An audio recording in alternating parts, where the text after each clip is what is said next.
ഏതാണ്ട് 196 അടി ആഴവും 65 അടി വീതിയുമുള്ള ഒരു വലിയ ഗർത്തം. അതിൽ തീ കഴിഞ്ഞ 50 വർഷത്തിലേറെയായി നിർത്താതെ കത്തിക്കൊണ്ടിരിക്കുന്നു. ഇങ്ങനെയൊരു സ്ഥലം ഭൂമിയിലുണ്ടോ? ഉണ്ട്.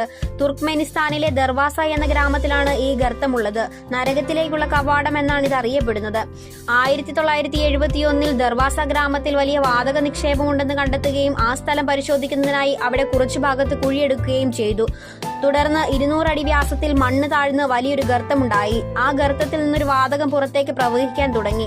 മീഥെയ്ൻ ആയിരുന്നു അത്. വിഷാംശമുണ്ടെന്ന് കണ്ടെത്തിയതിനാൽ ആ വാതകം കത്തിച്ചു കളയാനായി ശാസ്ത്രജ്ഞന്മാരുടെ തീരുമാനം. 2 ആഴ്ചയ്ക്കകം ഗർത്തത്തിനുള്ളിലെ വാതകം മുഴുവനായും കത്തിത്തീരുമെന്ന നിഗമനത്തിൽ വാതകം കത്തിച്ചു.